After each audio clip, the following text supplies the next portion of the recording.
Hi everybody, today I'm excited to show you our new CECL risk rating model that we have put into TrueNIM now. So before we actually had this, you would actually do the risk rating outside of the system, and then you would come in here and see how you would allocate capital based on the deal and based on the risk rating. Now we have a model that you can help create yourself or utilize the out-of-the-box scorecards to help you identify the risk rating for a customer. So out of the box, you're going to have the C&I and CRE risk rating scorecard. These are just very standard. There's not much customization in here just yet, but you can customize scorecards any way that you like. All you have to do as an admin is go in here. You can start with create. You can select the CRE risk rating or the C&I risk rating scorecards to start. These are just templates. You can go in here and name it. And this is how you can align individual scorecards to your products. So for example, if I had a commercial real estate owner-occupied product, I don't have one here, but I do have a real estate product that I'm going to tie to it. I can go over here and I can create a unique scorecard that is strictly for that owner-occupied product. And as you can see, that's what I did here. And it takes into consideration different factors like DSCR, LTV, debt yield, occupancy rate, the property type, market location, and more. So both quantitative and qualitative aspects to it. And then they each have different weighings, right? So something like DSCR is going to rate much higher than the current property's condition maybe, or occupancy rate, because this is going to be more forward thinking, right?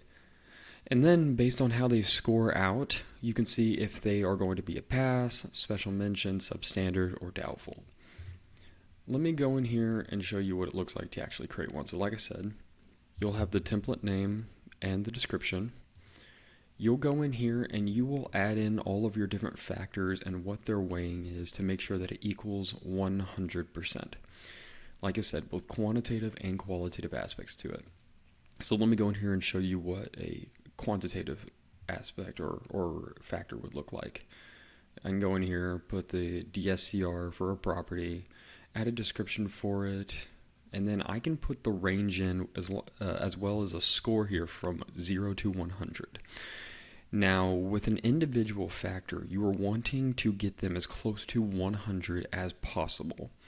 Basically, if this debt service coverage is over 1.75, then I want it to be 100%.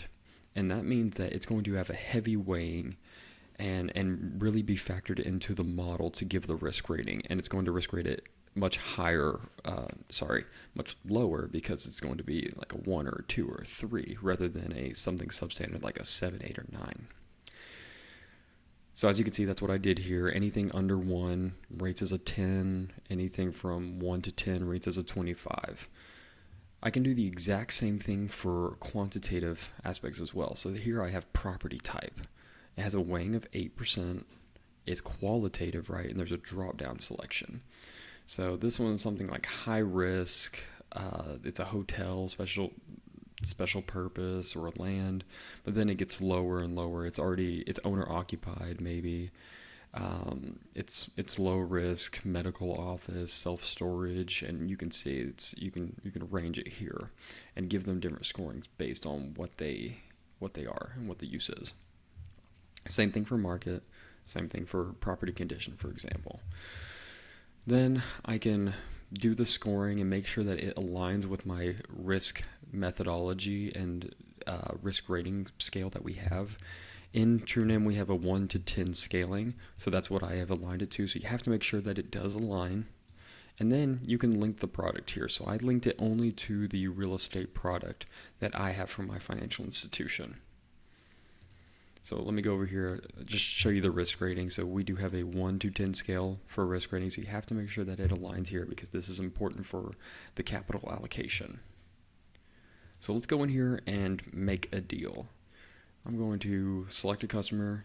Let's select a customer with the out-of-the-box risk rating 5.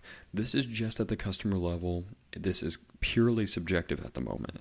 But then we're going to layer in the scorecard aspect of it, and it's going to make it more quantitative and more aligned with the CECL model. So I'll go in here, $1 million loan, 60 months, 20 years. And now I have this option to use scorecard assessment. It's going to do out of the box the template scorecard for CRE, but I'm going to switch it over to the owner occupied because I just created it.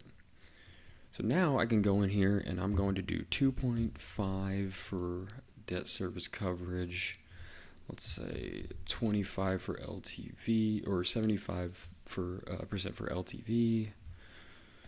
Debt yield, let's just say 8, and I'm just gonna make things up here.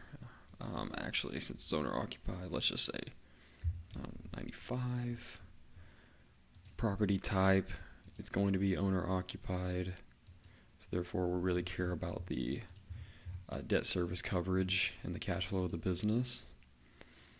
In a market, let's say stable, property condition good, well maintained. Let's say they're a strong borrower. The sponsorship behind it is experienced. They have a good leadership team. Lease structure, let's say strong.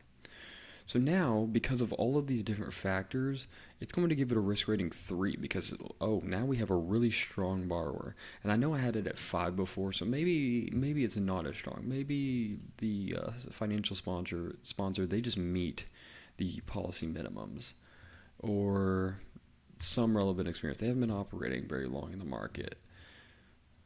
And then I can go over here and change some other things, like, let's say they're, I don't know, let me go in here and do so we got owner occupied. Let's change the debt service coverage, and let's just say it goes down to 1.15. As you can see, that heavily weighs it. So now we're risk rating at a 4. And I do have the ability to override and put in my own justification for this, but I'm not going to do that right now. I can also layer in the Q factor. So how are current economic conditions? So if we were taking into account something like, I don't know, COVID, for example, then I could basically talk about the economic condition and say that, hey, we're going to have a big adjustment to the scoring at the very end because of this, or maybe credit policy has changed. We have a lot of portfolio concentration, owner occupied. So I can take all these things into account, and you can see it's a risk rated 5 now just because of those different things. But let's keep it at a 4 for now. And as you can see, it updated the risk rating to a 4. Now, if I go over here, let me just finish the deal here and save it. And I will go back into viewing the deal.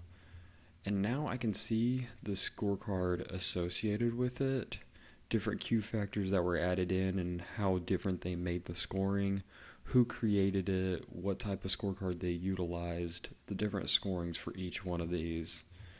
And I can review the entire relationship as a whole.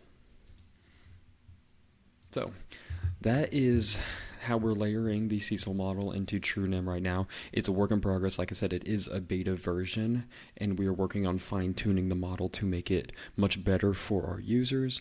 But I wanted to go ahead and show you what we were up to and how we were utilizing the CECL methodology to incorporate it into TrueNIM.